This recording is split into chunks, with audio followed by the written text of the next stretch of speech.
It's Tuesday, December 13. In the headlines, the technical pilot for the National Identification System launched.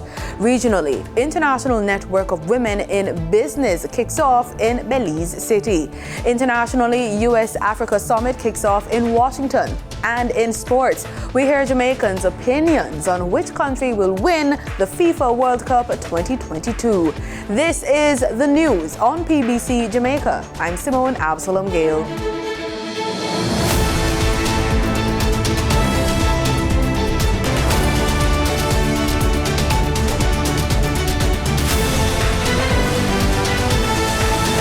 The technical pilot for the National Identification System, NIDS, was launched today, December 13, 2022. Minister without portfolio in the Office of the Prime Minister, Floyd Green, says the pilot will operate out of the Central Sorting Office on South Camp Road in Kingston, which will be the first of 5 pilot enrollment sites to be established. NIDS has taken over 40 years in coming, and now we are here today launching the NIDS technical pilot. In fact, during those 40 years, there were junctures when the policy intent for public good struggled to emerge in the face of challenges. But we remained undaunted. We kept pressing. Your government understands the importance of electronic digital identification for all Jamaicans and the role electronic digital identification plays in transforming and growing our society. The National Identification System, NIDS, is a unique, reliable and secure way of verifying an individual's identity. It will establish a reliable database of all Jamaican citizens and will involve the issuance of a unique, lifelong national identification number to every person. We have put in place a framework to protect the data collected under the NIDS. We have embedded into law serious consequences for data breaches. Most importantly, however, the NIDS is subject to the Data Protection Act. Say no to drugs. The National Council on Drug Abuse, NCDA, continues to tout this tag while warning people of the adverse effects of drug use on the brain, especially youngsters. Research analyst at the NCDA, Yuki Atkinson, speaking at the National Forum on Youth Drug Use held recently at the Terra Nova All-Suite Hotel in St. Andrew, said global findings indicate that youth who engage in substance abuse develop several impairments, including challenges with the brain and other health issues. The longtime anti-drug use advocate says habitual drug abuse is associated with academic underachievement and other risky practices. Her warning comes as the council continues to get reports of increased use of recreational drugs. Ms. Atkinson alluded to the issue on an episode of PBCJ Presents. Prior to the mid-2022, our engagement with students has never yielded as much information about MDMA, about Molly use, about the popularity of it.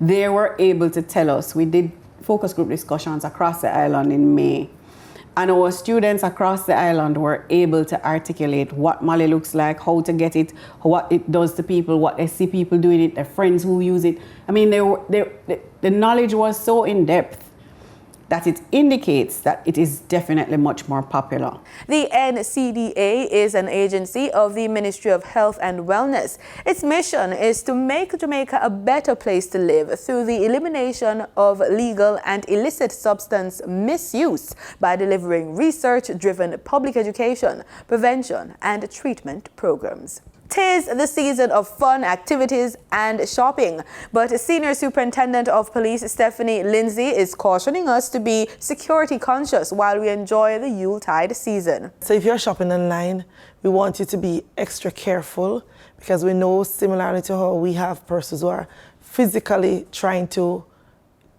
cheat you, they are using online. So you want to make sure that the sites you're going on are sites that you know, sites that you have done business with. And I'm not talking about business with in the last 2 months, because people set up sites, shopping sites, fictitious shopping sites, just to get you to go use your credit card and purchase items, but those items will never come because they were not legitimate sites. So use the sites that you're familiar with, and you want to shop with places that don't ask you for like your password for your card and your debit card and things like those. So you just have to be as vigilant online as you are in person.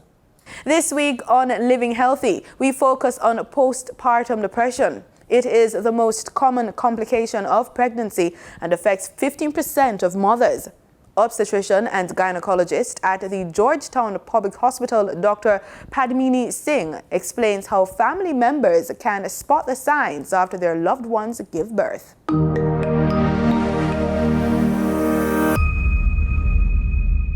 Postpartum depression usually occurs in first-time mothers, but it is important to note that it can happen to any mother.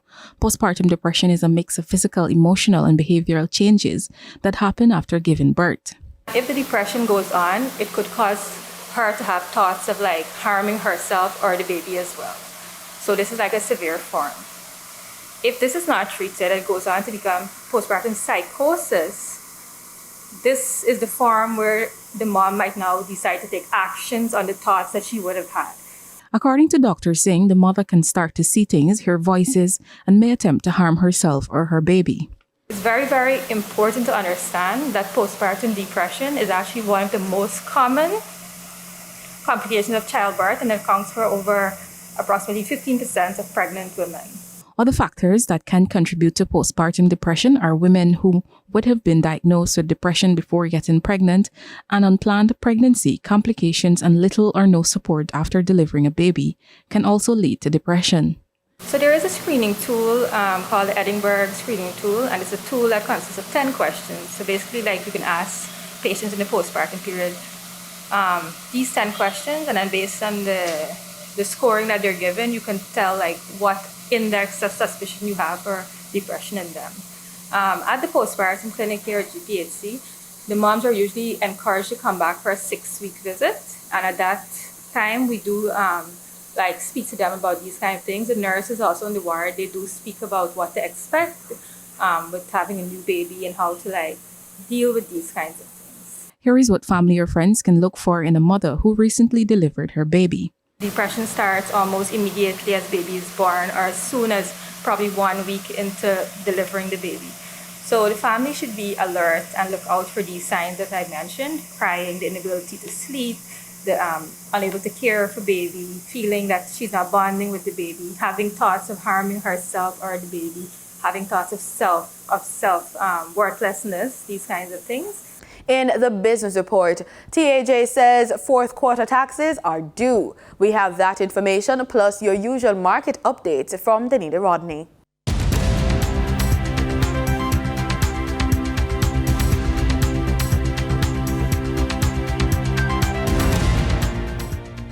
Tax Administration Jamaica (TAJ) is reminding business persons that their fourth quarter estimated corporate income tax and self-employed statutory payments are due on Thursday, December 15, 2022. Payments due include statutory deductions for November, withholding tax, trade and business license, estimated corporate income tax, self-employed statutory payments, and the composition stamp duty. Business persons are being reminded that they have several payment options at their fingertips. These include via TAJ's tax portal, using a credit card or any banking card. Now for your market updates. In foreign exchange trading for Monday, December 12, the US dollar sold for an average of $154.46. The Canadian dollar ended trading at $113.44. The pound sterling traded for $188.99, and the euro sold for an average of $164.84. In GSE trading, the GSE index declined by 760 points. The junior market index declined by 7 points. The combined market index advanced by 645 points, and the all Jamaican composite index advanced by 1,523 points. Overall market activity resulted from trading in 115 stocks, of which 43 advanced, 51 declined, and 21 traded firm. Stocks advanced for AMG Packaging and Paper Company Limited, Virgin Paints Jamaica Limited, and CAC 2000 Limited. Stocks declined for Access Financial Services Limited, Barita Investments Limited, and Blue Power Group Limited. Trading firm were 138 Student Living Jamaica Limited, 138 Student Living Jamaica Limited Variable Preference, and CAC 2000 9.5% Cumulative Redeemable Preference Shares. The overall volume leaders were JFP Limited with over 25 million units, Derrimon Trading Company Limited with over 5 million units, and Trans Jamaican Highway Limited with over 1 million units. In regional stocks, on the Trinidad and Tobago Stock Exchange, Lico Investment Fund was the volume leader with over 60,000 shares, followed by Calypso Macro Index Fund with over 18,000 shares being traded. On the Barbados Stock Exchange, Goddard Enterprises Limited was the volume leader with 8,000 shares. They were followed by First Caribbean International Bank, which traded 1,000 shares. In regional business, the Central Bank of Trinidad and Tobago is still wary of the fuel subsidy adjustment's impact on domestic inflation. More in this report. The central bank says higher fuel prices will continue to push inflationary pressures on the local economy. According to the bank's policy report for November 2022, domestic inflation will continue to be impacted by the fuel subsidy adjustment, as well as the external environment and the fallout from adverse weather. The central bank says the capping of the fuel subsidy is expected to have a notable impact on headline inflation should there be increases in maxi and taxi fares. Domestic economic activity is expected to improve in the short to medium term, the bank says, as growth will likely be driven by energy production, with several upstream projects set to start. The report says activity in the non-energy sector is expected to see heightened business activity due to the ongoing recovery of consumer demand, while labour market conditions may improve as the Christmas and Carnival seasons further spur aggregate demand. In international business, after a brutal year in which the overall cryptocurrency market capitalization lost $1.63 trillion in value, the question now is, where does crypto go from here?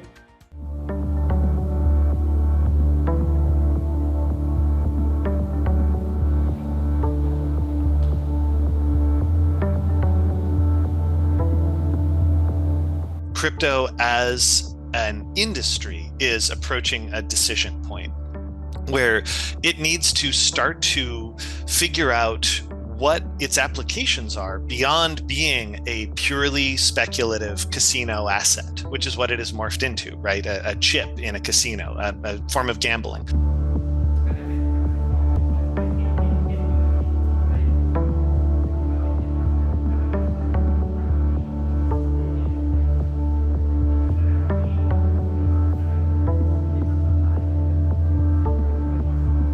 The near future of the crypto marketplace is, and I say this sincerely, is extremely hard to predict. The questions, the open questions that need to be answered on the horizon are, number one, regulatory. What is regulation going to look like? You have Apple that got connected, you have Instagram that's on Polygon, you've had Crypto.com that's done a partnership with Coca-Cola. You've had Nike that's gone huge onto NFTs. Same thing with Adidas. Like, this is a moment where, those companies are starting to see where the industry is going and they want to be part of it. I also think right now, like I was saying, like GameFi and the play to earn model and other model where you could transfer asset cross game, like the day this dam is breached, like I think it'll be very difficult to go back. In market data for oil prices settled up about $2 a barrel on supply jitters as a key pipeline supplying the United States closed, and Russia threatened a production cut even as China's loosening COVID-19 restrictions bolstered the fuel demand outlook. Brent crude futures settled at $77.99 a barrel, gaining $1.89, and West Texas Intermediate crude settled at $73.17 a barrel, rising $2.15. And that was the business report on PBCJ. I'm Denida Rodney.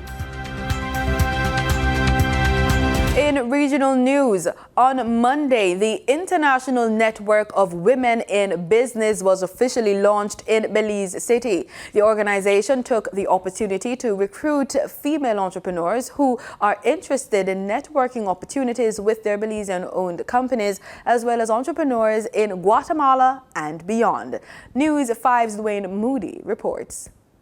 The International Network of Women in Business, Belize, Guatemala, was formally registered back in September with the goal to create a mechanism that will allow women in both countries to network and support business growth via a female-led entity. The president is Katia Montenegro Mejor, who says that the work started years ago. The work started years and years ago. I was a working mom, like many of the women in there. Nime is exactly that. Nime is not myself. Nime is the ladies that are in there, you know, with the vision to also empower other women. It started as that little tingling that is in your head saying, you need to do something else. You need to empower more women. So even though the association became formal 2 months ago, we started working years ago, connecting with people, finding the right persons, aligning with women that have the same vision and passion. The first ever bi-national women alliance between Belize and Guatemala is looking beyond the territorial dispute and focused on breaking the barriers faced by female entrepreneurs in micro and small enterprises in the formal and informal economy and tapping into larger markets. We are very, very honored to have the support of businesswomen from the entire region, not only Guatemala in this case for the association. So we have 8 countries and in addition Dominican Republic coming together to support women. So what objectives we want to achieve with NIME is to be part of the region, to create more opportunities for growth, empowerment, and definitely for societal change. We want to be actors that contribute to the community and improvement of Belize as well. In the Bahamas, come January 1, both the public and private sectors will receive an increase in minimum wage. Our News has more. The $50 increase will push the weekly payout from $210 to $260. Labor Minister Keith Bell says from all indications, that process is going very smoothly. All of the employers, the Employer Confederation and all they're on board.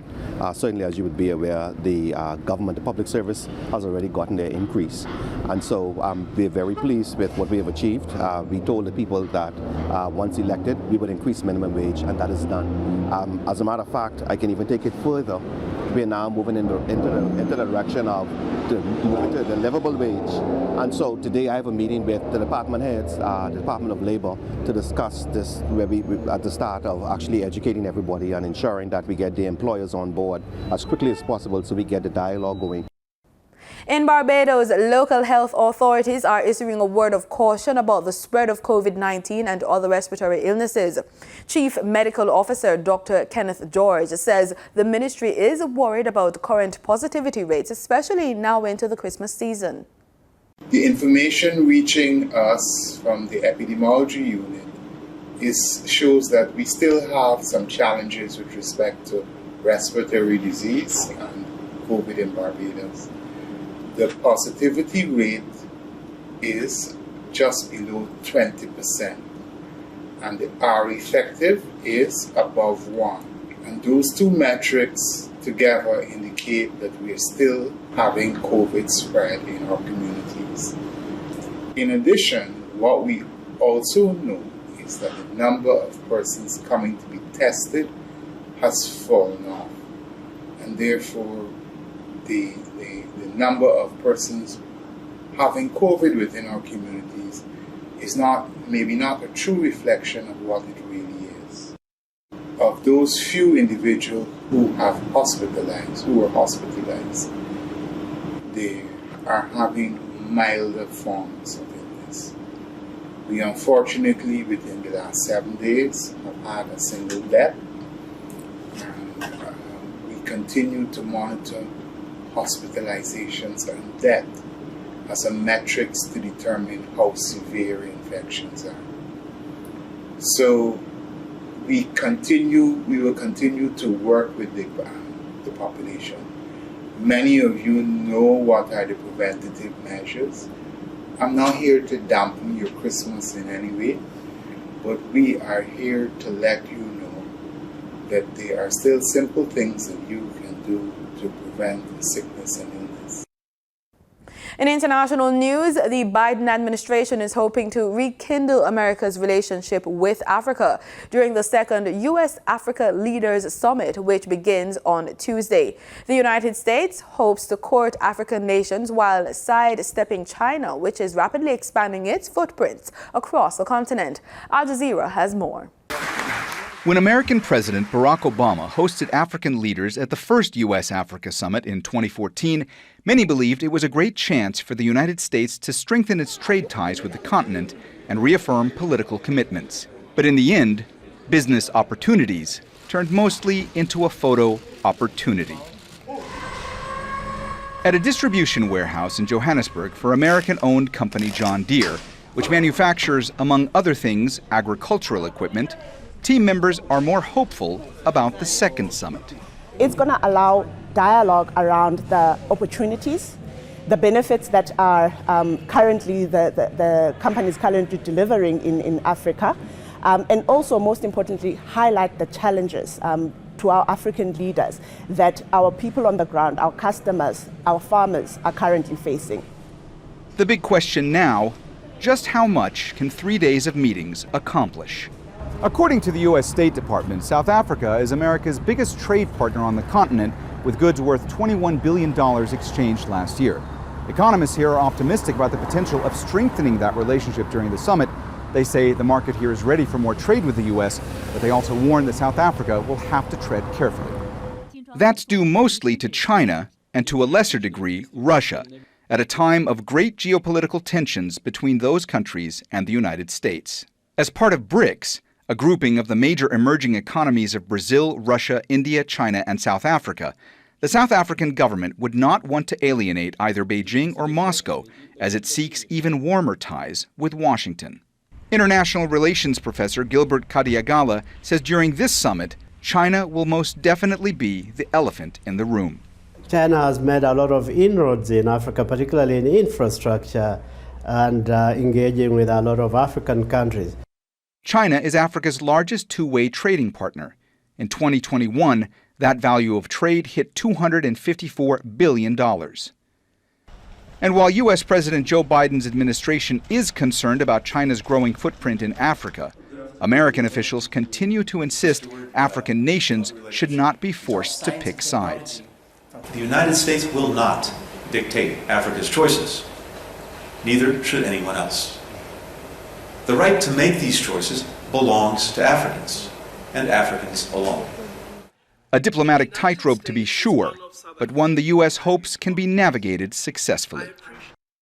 In sports, the 2022 FIFA World Cup semi-finals are upon us, and we're down to the final 4 teams who can win the tournament.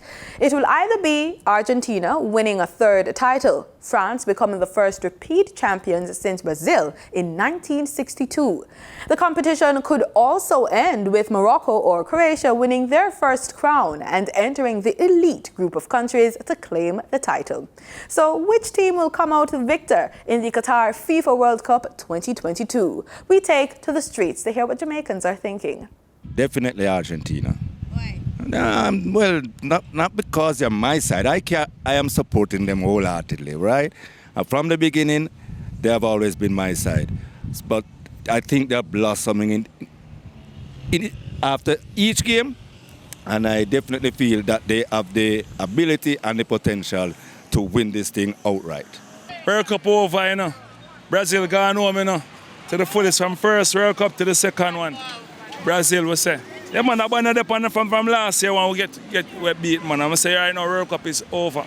Right now, we don't even know what's going on with the rest of the team. Argentina. Messi. Argentina. Argentina all the way. Brazil.